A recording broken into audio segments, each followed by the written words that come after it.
We're going to have a memorial November 20th. More details will be announced. I'm sure you're wondering what's going on right now. As you know, winter passed last night.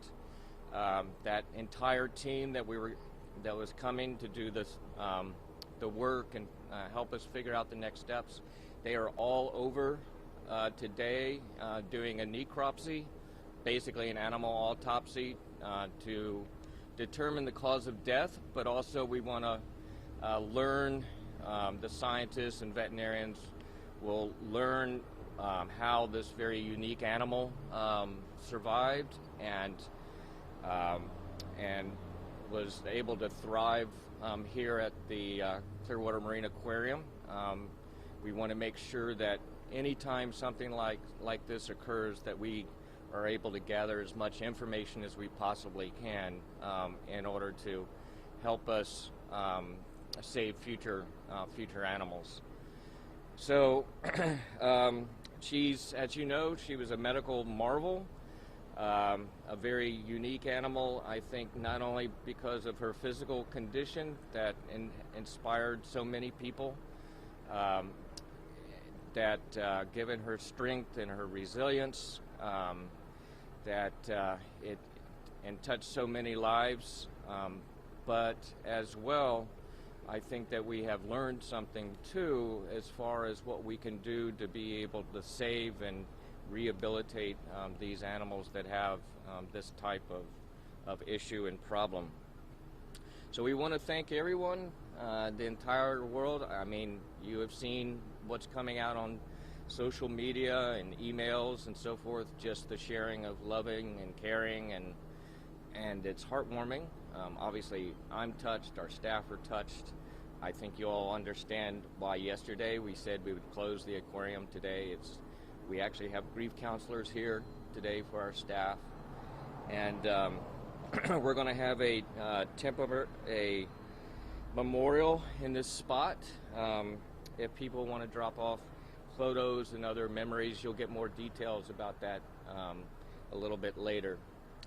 So, does anyone have any questions? Is there anything I can let you know? For people who aren't familiar with the way the staff interacts with animals, especially dolphins, I mean, how close is that bond when they're working with, a dolphin for their entire career here?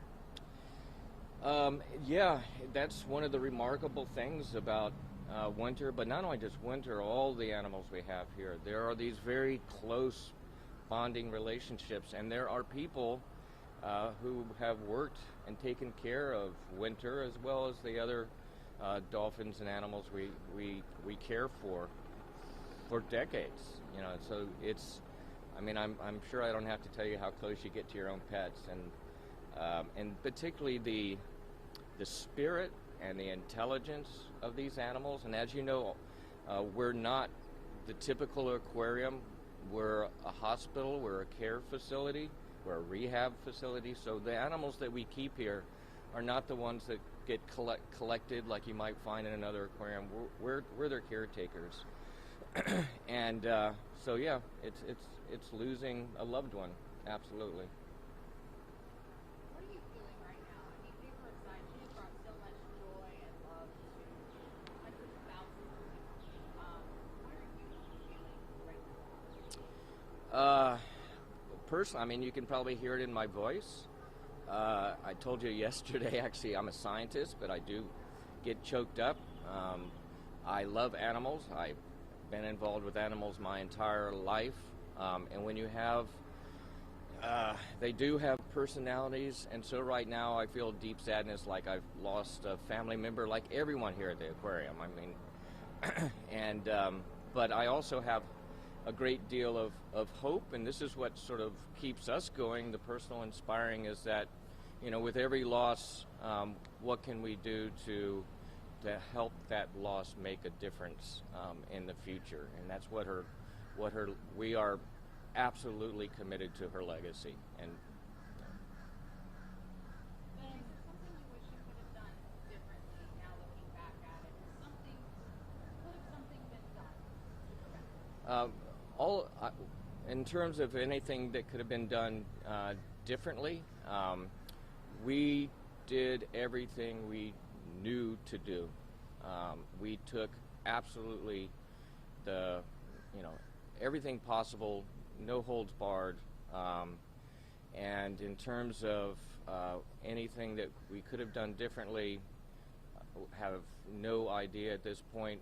We'll wait to they're going to do a very, very thorough necropsy. And even with that, we'll use it as a learning opportunity. You guys mentioned a gastrointestinal abnormality. Are you able to go into detail about that? And is it common for dolphins to experience something like this? That gastrointestinal issue that she was having, it's not that unusual in marine mammals. In fact, Winter had it several times in the past, and we had treated it successfully in the past. This time she didn't respond to treatment, nor some very aggressive treatments that our team was very aware of, but beyond that we consulted with experts around the country. Many of them are here today. So yes, that's it was something that was known and not particularly unusual. And the volunteers who came out here, what are they doing now? Are they just waiting to see what results come back? Or? Yeah, I mean, basically everyone now is grieving in their own way. The outpouring of love and caring. I believe there were people here praying yesterday for Winter. So the volunteers, we've closed the aquarium. We've done that on purpose. We have food available here for our staff and any volunteers, and we do have counselors as well, because we do very much feel like we lost a close family member. Animals also grieve as well. Have you noticed any changes in behavior? We actually, right before we came out, we were just chatting about that. Today, I guess the best way to describe it is we're giving all of her friends and our friends there as much love as we possibly can, and keeping them active. We haven't seen any changes at all. For people around the world that have been following Winter and people that have visited, what would you say to them, in a different country, the legacy that she has here, and to try to get more people to still come and visit?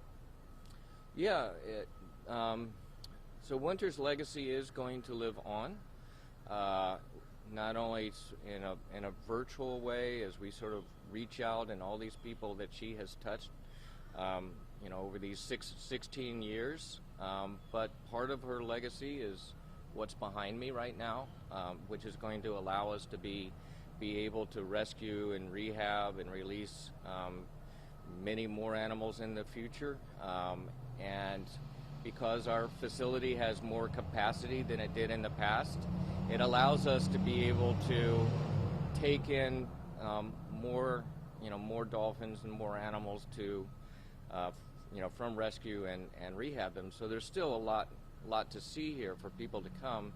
And then, as you all know, we're going to be expanding even larger to be able to rehab manatees here as well.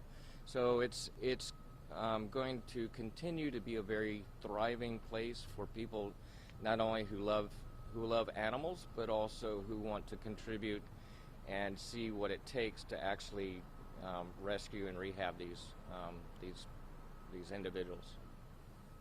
You mentioned her reach is pretty far and wide. You had experts come in from across the country. Where are they coming from? They came literally from across the country: Colorado, Chicago, and as you know, here in Florida, we have a number of facilities that have a lot of expertise there. The love and outpouring that we've gotten from people, as I said, has been remarkable. But tagged right on top of that is the outpouring of our colleagues who said, "What can we do to help?"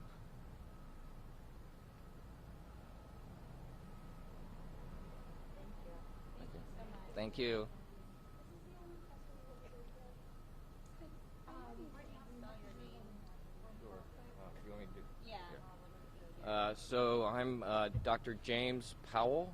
My first name is James, last name Powell, and I'm the president of Clearwater Marine Aquarium.